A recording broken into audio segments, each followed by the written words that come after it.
Soalan, jadi akan saya jawab sekaligus ya dari beberapa poin persoalan latar belakang hadis dan dasar historinya itu, kenapa adanya hadis. Kemudian kenapa ada ini ya, bagaimana kita mengenal ini ya sikap masyarakat belakangan ini, kenapa banyak orang ingin tahu tentang Islam. Saya bisa nanti kita bisa ceritakan sedikit tetapi menambah jumlah masyarakat dunia yang ingin tahu secara mendalam ada apa di belakang Islam itu, kok terjadinya September 11 yang ada di New York tahun 2001 ya. Itu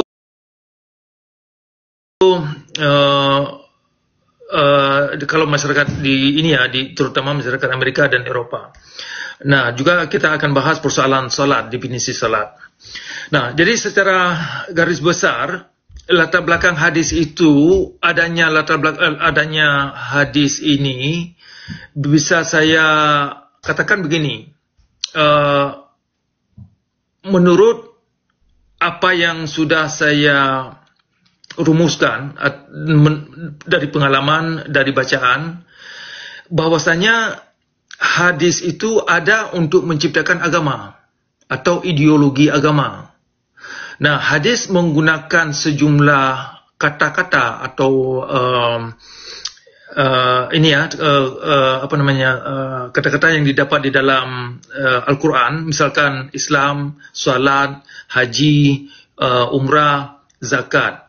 Jadi terminologi itu didefinisikan oleh hadis menurut keperluan agama, untuk keperluan agama, bukan untuk keperluan untuk pemberdayaan hati nurani kita, bukan untuk agar kita ini bisa lebih mengenal diri sendiri, untuk bisa menjaga pikiran kita, bukan ke situ. Nah, hadis memang tujuannya untuk mendirikan ideologi yang sangat terkait dengan syariat Islam. Makanya Islam itu secara yayasan tidaklah kafah atau tidaklah lengkap sebelum adanya syariat Islam. Nah, ini satu konsep yang sangat tidak banyak dimengerti oleh masyarakat umum. Di dalam masyarakat Islam, kalau Anda perhatikan omongan atau orasi yang didiskusikan dalam Islam itu, sering sekali agama Islam itu dirumuskan dalam bentuk Islam itu akan kafah ketika adanya syariat Islam. Nah, yang dimaksud syariat Islam adalah penegakan kerja-kerja zalim dalam beragama. Nah, sehingga dalam hal ini masyarakat kejebak. Walaupun masyarakat Islam tahu bahwasanya kekerasan itu tidak baik, bahwasanya penipuan itu tidak baik, bahwasanya penindasan terhadap kaum wanita itu tidak baik, bahwasanya menyebarkan konspirasi teori itu tidak baik. Tetapi karena dituntut untuk percaya buta demi menegakkan ideologi agama, mereka harus melakukan demi untuk menunjukkan cintanya kepada Nabi Muhammad. Nah, jadi Nabi Muhammad ini menjadi satu figur yang sangat sentral, dan Tuhan tidak begitu penting. Tuhan begitu penting sih, tetapi tidak sepenting Nabi Muhammad. Yang ditonjolkan di sini, yang diandalkan di sini adalah Nabi Muhammad. Sedangkan Nabi Muhammad ini yang diterangkan oleh hadis adalah hanya figur fiksi. Ini menurut hadis itu sendiri. Jadi figur yang diterangkan oleh hadis itu terhadap tokoh utama yaitu Nabi Muhammad tidak lebih daripada figur fiksi. Jadi dasar belakangnya histori itu bisa panjang ya, bisa panjang nanti. Tetapi pada intinya itu hadis itu ada memang untuk membentuk kerangka agama Islam. Di antaranya rukun Islam dan rukun iman. Nah, rukun ya kan, dua rukun itu adalah bermuara kepada dongeng, konspirasi teori. Nah, makanya salat yang Anda tanyakan tadi itu adalah adalah produk daripada rekayasa hadis. Nah, makanya sangat bermasalah kalau Nabi Muhammad yang dijagokan oleh agama Islam gagal paham tentang definisi salat. Nah, ini kan sungguh bermasalah karena ini adalah salah satu komponen dalam Islam yang wajib dilakukan sebagai orang Islam. Karena dijanjikan kalau kita mati nanti Tuhan tidak akan memeriksakan kerja-kerja kita yang lain sebelum ke salat ini diperiksa. Apakah sembahyang kita ini beres? Apakah menurut ketentuan-ketentuan yang dilakukan oleh Nabi Muhammad? Demikianlah alasannya. Jadi salat atau sembahyang dalam hal ini, perbuatan sembahyang itu hal yang paling utama. Ternyata Nabi Muhammad gagal paham apa definisi salat. Nah, jadi kita umat Islam ini kan kecolongan. Kecolongan dalam artian kita sudah menghabiskan sekian banyak waktu seumur hidup. 5 waktu sehari itu bukan kerja gampang. Bukan kerja gampang. Sangat bermasalah, apalagi sembahyang-sembahyang ini yang memblokir jalan-jalan umum gitu kan, mengganggu tetangga, mengganggu publik. Jadi sembahyang itu semakin dipamerkan kepada publik, semakin nampak superficial, semakin nampak dimensi-dimensi yang palsu, yang semu di dalamnya. Nah, tetapi ya karena memang itu yang dituntut oleh agama, itu adalah lambang menyembah Tuhan. Ya, masyarakat Islam ketika melakukan sembahyang itu hanya seperti robot, tidak mengandung makna yang bermakna dalam hidup, dan tidak membawa masyarakat Islam untuk terhindar daripada perbuatan yang tidak baik dan hal-hal yang tidak diinginkan. Jadi janji sembahyang yang dituangkan oleh hadis itu ternyata palsu. Nah, jadi waktu yang dituangkan kepada sembahyang itu kan luar biasa. Memakan waktu yang luar biasa. Apalagi kalau ada orang Islam yang sembahyang ekstra, itu kan ada sembahyang wajib, kemudian mereka sembahyang ekstra lagi. Nah, kemudian ada sunat-sunat atau apa-apalah. Itu kan investment. Waktu yang kita tuangkan itu kan bagian daripada investment. Ternyata investment atau investasi yang dikerahkan kepada agama tidak membawa masyarakat Islam kepada baik-baik. Nah, dalam itu secara ringkas dulu, nanti saya bisa jabarkan persoalan ketika Nabi Muhammad salah paham tentang hal yang sangat saklar dalam agama Islam dan sangat bertentangan dengan prinsip-prinsip alam. Ini membuat ketika ini terjadi, ketika umat Islam melakukan ibadah ritual agama yang demikian, ini membuat Al-Quran tidak layak sebagai petunjuk. Ya, ujungnya Al-Quran ini tidak lebih daripada hanya bacaan, hanya sebagai bacaan yang mengalun-alun gitu, hanya untuk mendapat fahla atau hidayah. Dan hidayah yang dimaksud itu tidak bisa didefinisikan nilainya itu bagaimana. Yang dimaksud ini fahla, sering disebutkan fahla. Itu fahla nilai yang sangat semu, karena tidak ada dalam ranah alam ini sendiri, hanya akan ada setelah kita mati.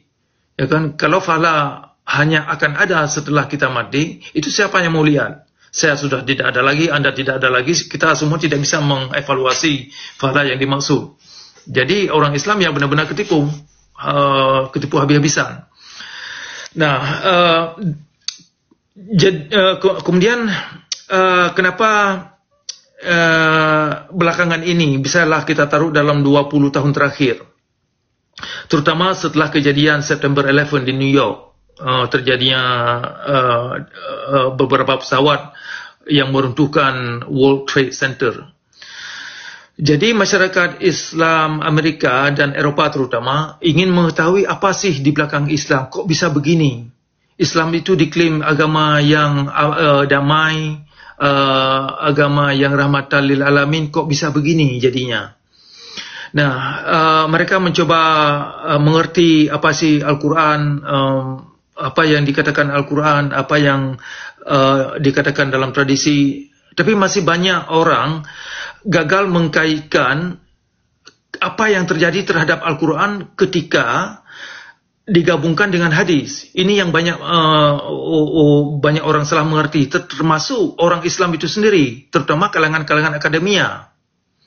Nah, orang kalangan akademia sendiri gagal paham apa yang terjadi terhadap Al-Quran ketika Al-Quran ini digabungkan dengan hadis. Nah, belakangan ini dalam beberapa tahun, ya terutama dalam 5 tahun belakangan ini, ada sejumlah orang Muslim Amerika yang mencoba kritis terhadap, karena mereka ingin jujur. Walaupun tidak begitu jujur, tapi ada mencoba keinginan jujur.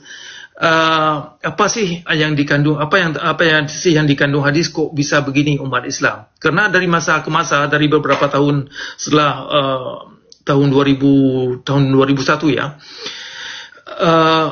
sejumlah kejadian yang ada dalam bumi ini kan terus menerus gitu ketimpa, terutama setelah kejadian Hamas kemarin ini. Itu sangat terkait dengan ilmu-ilmu yang didapat dalam hadis. Di mana Nabi Muhammad mengajak kaum orang Islam untuk menghabisi kaum Yahudi agar orang Islam masuk surga. Ini kan ajaran-ajaran yang tidak beres, yang ajaran yang begini. Nah, jadi umat Islam secara kolektif gagal paham efek yang dialami oleh masyarakat. Tetapi karena dalam ajaran Islam itu dituntut untuk tidak menerima kenyataan dan dituntut untuk menipu dalam beragama, ya, sehingga kerancuan yang didapat dalam kitab hadis, efek yang terjadi terhadap Al-Quran, itu mereka tidak hiraukan. Benar-benar tidak mereka hiraukan. Yang mereka tonjolkan hanya emosi. Nah, ketika misalkan saya tunjuk sejumlah hadis kepada kawan-kawan saya di dalam agama Islam, seharusnya mereka berterima kasih atau, oh maaf, saya tidak pernah dengar hadis itu, terima kasih, Anda sudah tunjukkan. Tetapi yang mereka tonjolkan emosi dengan mengklaim ke saya nanti, oh kamu ini agen Fulan, agen orang Yahudi, agen orang Kristen, agen apa-apalah, kamu bukan lagi agama Islam. Nah, ini persoalannya, termasuk kalangan cendekiawan, dalam hal ini para mahasiswa dan dosen-dosen, punya sikap-sikap yang demikian. Karena mereka tidak dipersiapkan dengan intelektual, dengan materi-materi yang bisa mengcounter, yang membantah apa yang saya tunjukkan, daripada mereka menunjukkan bahan-bahan yang mengandung argumen yang intelektual, mereka lebih memilih menonjolkan emosi. Dan emosi itu terbalut dengan konspirasi teori yang mereka dengar dari tokoh mereka jagokan. Baik itu dari ulama atau siapalah, tokoh-tokoh yang mereka jagokan. Nah, sehingga mereka susah memperbaiki diri. Nah, dalam hal ini akibatnya toleransi beragama, kalau kita ajak mereka untuk membantu kita bagaimana masyarakat Islam bisa terbuka, bisa mewujudkan toleransi yang ini ya, dalam beragama lebih terwujud, mereka nggak open. Karena memang tujuan agama bukan untuk toleransi beragama. Tujuan agama yang mereka anut memang tujuan untuk memberantas agama lain. Itu poros orientasinya itu. Makanya kalau ada sejumlah ayat yang kita tawarkan kepada mereka, misalkan ayat 62 dari surah Al-Baqarah, di mana yang intinya di ayat itu dikatakan, siapa saja manusia, termasuk orang Kristen, orang Yahudi, orang Hindu, siapa saja manusia yang melakukan kerja-kerja baik atau amal saleh, mereka digaransi kesejahteraan, kenyamanan, dan mereka tidak perlu gelisah dan gundah. Nah, kan demikian. ayat itu sangat tidak diterima oleh masyarakat Islam. Kenapa? Karena itu bertentangan dengan syariat Islam. Padahal itu sangat bagus untuk menciptakan keterbukaan dan toleransi beragama. Ayat itu sungguh bagus sekali. Nah, tetapi mereka tolak. Kenapa? Ya karena bertentangan dengan syariat Islam. Nah, tujuan syariat Islam bukan untuk kemaslahatan umat. Tujuan syariat Islam untuk mengacu umat kepada kezaliman dalam beragama, untuk pembodohan, untuk pembudakan akal kita ini, sehingga kita ini tidak manusiawi dalam beragama. Nah, itu poros orientasi syariat Islam. Jadi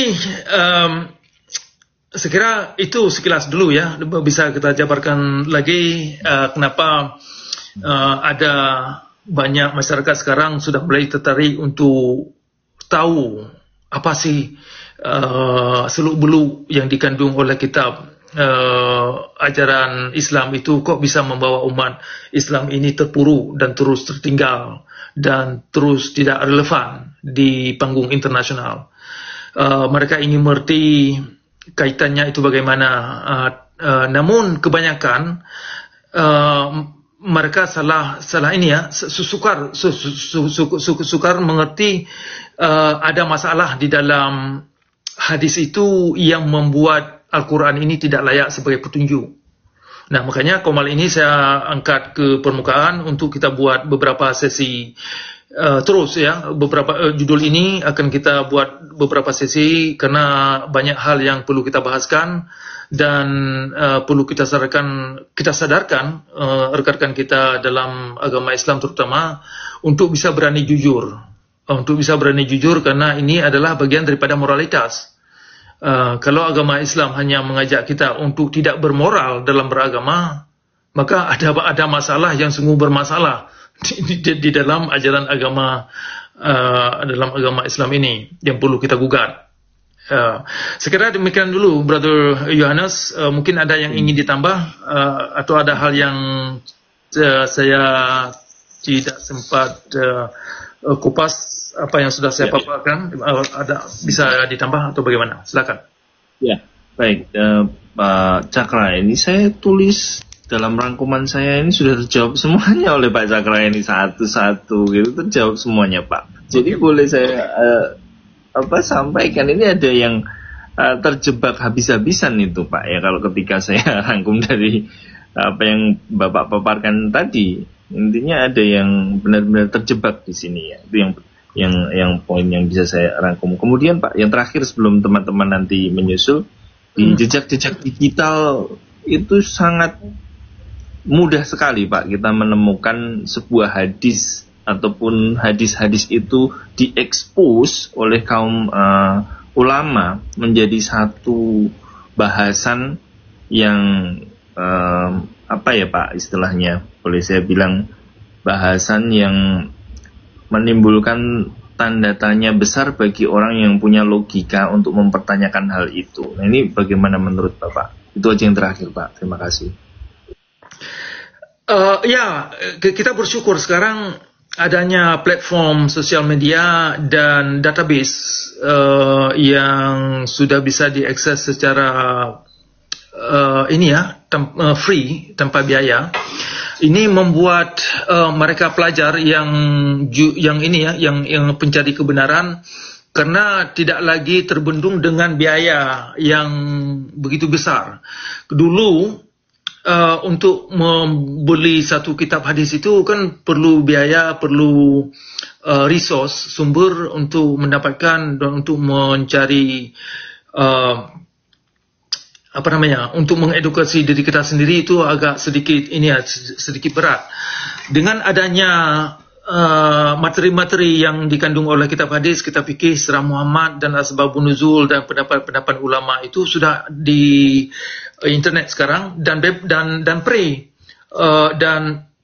bisa diakses di mana saja dan ada dalam beberapa bahasa. Nah, tidak hanya dalam bahasa Inggris, tidak hanya dalam bahasa Arab, tidak hanya dalam bahasa yang utama ya, tetapi ada dalam banyak bahasa, termasuk bahasa Indonesia. Ada bisa diakses dalam bahasa Indonesia. Nah, ini satu hal yang saya kira kabar baik dan perlu dipergunakan sebaik mungkin, karena kalau ada hal yang kita ingin argumenkan, kita bisa cari sumbernya itu yang ada di dalam kitab, itu sudah digitalkan dan bisa diakses online, sehingga komunikasi kita dan dialog kita ini lebih mudah dan tidak lagi bisa disembunyikan dari publik. Siapa yang ingin tahu, misalkan dalam satu poin argumen yang diangkat, saya lihat ada hadis bilang pulang-pulang, tinggal ketik aja di handphone, langsung dapat kan. Jadi ini memudahkan kita untuk menemukan asal usul, kemudian juga bisa dengan ada kolaborasi secara online. Ini tidak lagi kita terbatas harus ketemu orang pada suatu tempat yang sangat ini ya, yang hanya lokal aja, tetapi dari mana saja sekarang kita bisa mengkolaborasi, mendiskusikan secara global, karena yang dialami oleh umat Islam kan di mana-mana saja ini sama. Saya lihat kemiringan atau keprihatinan masyarakat Islam yang dialami oleh di tempat-tempat lain itu sama, dan juga keprihatinan masyarakat umum yang ada di tempat-tempat mereka juga. Jadi masyarakat umum yang ada di negara Eropa, keprihatinan mereka dengan keprihatinan masyarakat Indonesia itu serupa. Jadi banyak kesamaan, mereka ingin tahu. Jadi dengan adanya internet ini bisa memudahkan kita lebih terus mengedukasi kita untuk menggugat segala detail yang perlu digugat, segala orientasi dan poros motivasi doktrin yang ada itu kemana, sumbernya itu luar biasa. Saya kira ini satu hal yang perlu kita syukuri dan perlu kita gunakan kepada kebajikan ya, misalkan adanya TikTok ini lebih mudah kita merangkul kawan-kawan yang ingin tertarik untuk bisa ngobrol sama-sama kan, tukar pikiran, dan tanpa harus keluar dari rumah dengan secangkir kopi, sambil duduk-duduk, sambil ngobrol lah santai ya. Ya, demikian Brother Yohanes. Oke.